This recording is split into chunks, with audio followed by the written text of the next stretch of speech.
de Westmount Saint-Louis. Oui. Merci, Monsieur le Président. J'aimerais d'emblée souligner la présence de la Fondation Émergence, du Conseil québécois LGBT, du GRI et de l'Alliance Arc-en-Ciel qui sont avec nous dans nos tribunes aujourd'hui. Je sollicite le consentement de cette Assemblée afin de présenter la motion suivante conjointement avec la ministre des Relations internationales et de la francophonie, la députée de Saint-Marie-Saint-Jacques, le député de Matane-Matapédia et la députée de Vaudreuil. Que l'Assemblée nationale souligne la Journée internationale contre l'homophobie et la transphobie qui se tiendra le 17 mai 2023 sous le thème « Les LGBTQ-phobies sont des peurs irrationnelles ». Qu'elle se déclare solidaire de la lutte pour les droits des personnes appartenant à la communauté de LGBTQIA+, droits qui ne sont pas acquis partout dans le monde. Qu'elle prenne acte des violences et aux discriminations vécues par les personnes des communautés de LGBTQIA+. Qu'elle reconnaisse l'importance d'édifier un Québec qui soit toujours plus inclusif, ouvert, empreint de solidarité et de bienveillance envers les membres de la communauté de LGBTQIA+, et notamment en multipliant les efforts de sensibilisation. Qu'elle reconnaisse que les phobies, telles que l'homophobie, la transphobie, la lesbophobie et la biphobie, portent atteinte aux communautés de LGBTQIA+. Qu'elle reconnaisse l'importance de l'éducation dans la reconnaissance de la diversité sexuelle, ainsi que la pluralité des identités et des expressions de genre. Qu'elle rappelle que la Journée internationale contre l'homophobie et la transphobie est une initiative de la Fondation Émergence, un organisme du Québec, et que cette journée est un vecteur de changement dans les nombreux pays. Que l'Assemblée nationale soutienne la reconnaissance officielle par l'Organisation des Nations unies et de ses États membres du 17 mai comme étant la Journée internationale contre l'homophobie et la transphobie.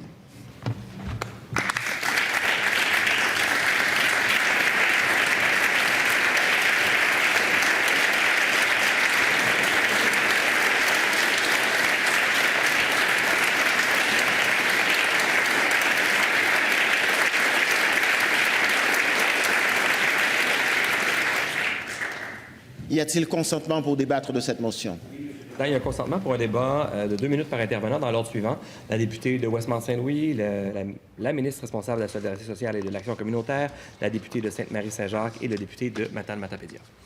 Alors, je comprends qu'il y a consentement pour qu'il y ait 4 intervenants et pour que la durée des interventions soit limitée à un maximum de 2 minutes chacune. Alors, la parole revient maintenant à Madame la députée de Westmount-Saint-Louis. Merci, Monsieur le Président. Imaginez que vous ne puissiez pas être vous-même, en toute sécurité.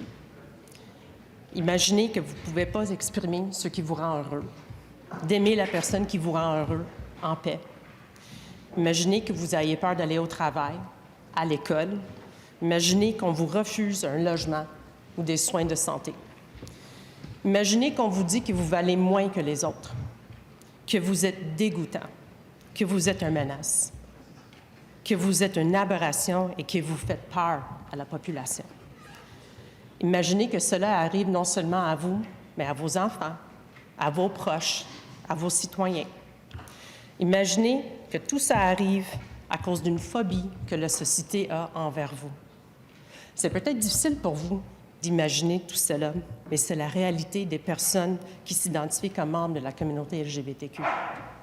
Et c'est pourquoi chaque 17 mai, la Journée internationale de la lutte contre l'homophobie et la transphobie, on prend le temps de souligner leur combat et de sensibiliser la population que chaque Québécois et chaque Québécoise a le droit de vivre sans peur, en dignité et avec du respect. Le 17 mai, journée initiée par la Fondation Émergence, nous invite à souligner cette journée de lutte sous le thème des LGBTQ-phobies, des peurs irrationnelles adressées à des personnes inoffensives. Car une phobie, c'est une peur excessive de quelque chose qui ne présente aucun danger. C'est une journée qui est synonyme de sensibilisation, de solidarité et de l'espoir. Ce n'est pas parce que quelqu'un est gay, lesbienne, transgenre ou non-binaire qu'il ne mérite pas votre respect.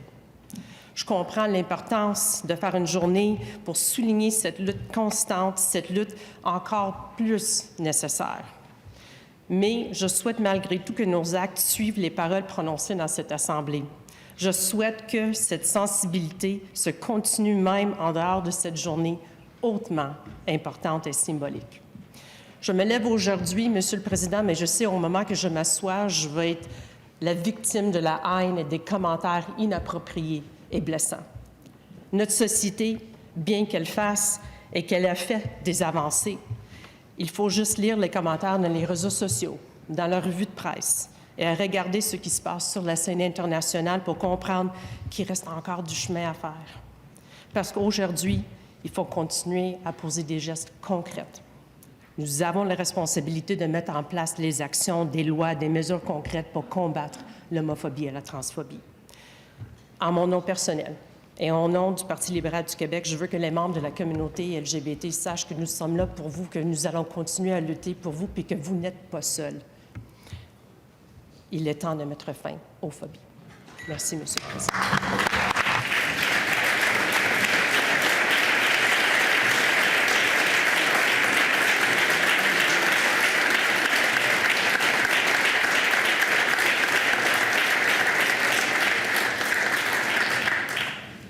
Merci, Madame la députée de Westmount-Saint-Louis. Et maintenant, je reconnais Madame la ministre responsable de la solidarité sociale et de l'action communautaire. Merci beaucoup, Monsieur le Président. C'est avec grand plaisir que je me lève aujourd'hui en mon nom et celui de ma collègue, la ministre responsable de la lutte contre l'homophobie et la transphobie, Madame Martine Biron. Le Québec, c'est une société ouverte et accueillante où tous et toutes peuvent exprimer leur identité. Et je suis particulièrement fière d'affirmer que le Québec est l'une des sociétés dans le monde où les droits et libertés des personnes LGBTQ+ sont les mieux protégés. En 1977, le Québec est devenu le premier État en Amérique du Nord à interdire la discrimination basée sur l'orientation sexuelle des gens. C'est écrit noir sur blanc dans la Charte des droits et libertés de la personne du Québec. C'est aussi au Québec qu'a été adoptée en 2003 la Journée internationale contre l'homophobie et la transphobie, qui est soulignée tous les ans le 17 mai. Cette journée est instaurée par la Fondation Émergence, dont je salue d'ailleurs la présence dans les tribunes. C'est dire le leadership dont le Québec fait preuve en matière de lutte contre l'homophobie et la transphobie. Le 17 mai, c'est l'occasion de se rappeler tout le chemin parcouru vers l'égalité, l'acceptation et la reconnaissance. C'est aussi un moment pour continuer d'unir nos forces, pour déployer tous les efforts nécessaires afin de combattre les préjugés et la discrimination fondée sur l'orientation sexuelle et l'identité de genre qui persistent. Tous ont un rôle à jouer pour que le Québec continue d'être la société ouverte et juste que l'on connaît. Merci, Monsieur le Président.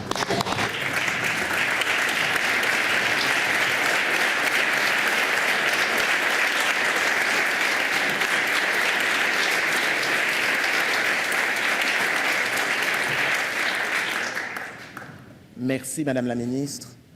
Et la parole revient maintenant à Madame la députée de Sainte-Marie-Saint-Jacques. Merci, Monsieur le Président. En effet, le 17 mai, comme dans les années passées, flottera sur les mâts du Parlement du Québec le drapeau arc-en-ciel. On n'est pas encore rendu au drapeau arc-en-ciel inclusif, mais ça viendra.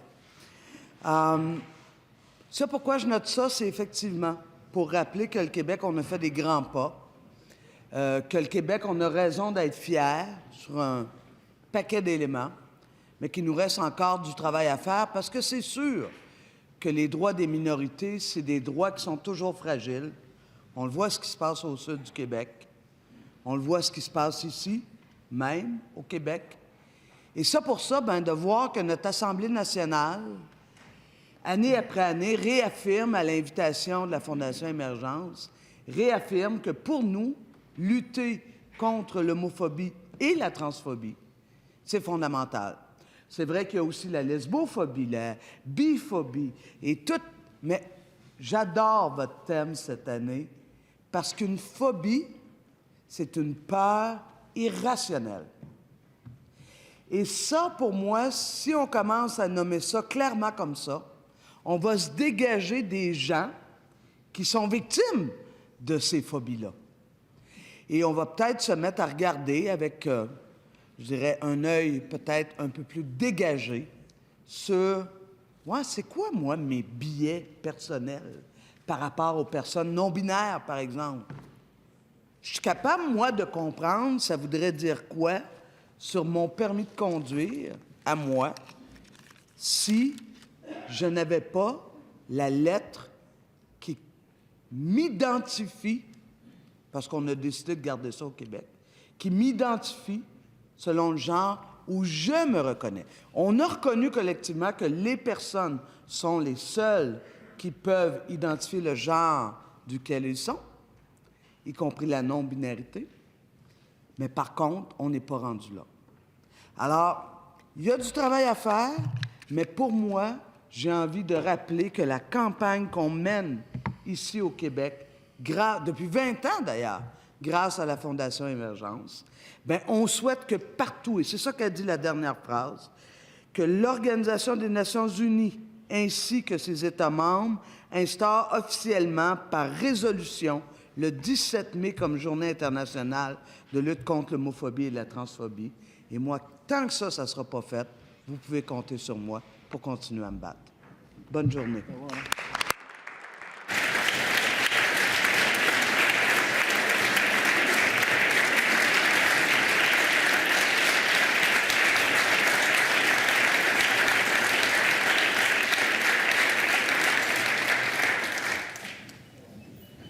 Et je cède maintenant la parole au député de Matane-Matapédia. Monsieur le Président, il y a maintenant 46 ans que le gouvernement de René Lévesque, sous l'impulsion de son ministre de la Justice, Marc-André Bédard, que la discrimination sur la base de l'orientation sexuelle était interdite expressément par la Charte des droits et libertés de la personne. Depuis, nous n'avons jamais cessé le combat contre les obstacles invisibles, bien réels, auxquels sont confrontées trop de personnes encore aujourd'hui. 46 années ont été le théâtre d'un effort soutenu par des personnalités politiques, mais aussi par des militants de la société civile comme Laurent McCutcheon, décédé en 2019 et dont je tiens à souligner l'engagement au cours de toutes ces années. Si nous nous exprimons aujourd'hui en cette Chambre sur la lutte à l'homophobie et la transphobie, c'est beaucoup grâce à lui et à toutes les personnes qui l'ont aidé. Journée internationale de lutte contre l'homophobie et la transphobie, donc, parce que le Québec a beau être une des sociétés les plus avancées sur les droits des minorités sexuelles, il est appelé à jouer un rôle de leader dans la francophonie et dans le monde pour faire progresser les droits de ces minorités et particulièrement au sein de la francophonie. 46 ans après l'interdiction de la discrimination basée sur l'orientation sexuelle et 20 ans après la création de la Journée internationale de lutte contre l'homophobie, il faut toujours rester vigilant pour que les Québécois et Québécoises puissent tous s'épanouir pleinement au Québec, peu importe leur orientation ou leur identité sexuelle. On doit tous ensemble travailler sans relâche pour mettre fin à ces fléaux qui briment les libertés, qui briment les rêves, qui brisent les rêves, qui privent trop de gens de leur avenir. Je réitère donc notre engagement à mener notre société vers toujours plus de justice et toujours plus d'inclusion, entre autres pour les personnes LGBTQ+. J'insiste sur le fait que nous devons servir d'exemple pour les autres nations du monde. Nous en sommes capables et pousser nos efforts encore plus loin. C'est notre rôle de donner des orientations positives au débat et de tendre sans cesse vers le meilleur et le mieux. Je suis fier de faire partie de ce peuple qui porte le flambeau du respect et de la dignité des personnes. Et je remercie sincèrement toutes les personnes, tous les intervenants, tous les organismes qui se consacrent à faire échec aux tabous et aux phobies irrationnelles. Nous avons tous une grande responsabilité, nous en sommes conscients, nous l'assumons et nous continuons chaque jour le combat des valeureux militants et militantes qui mènent ce combat avec dignité et avec nécessité depuis tant d'années. Nous sommes avec vous. Merci, Monsieur le Président.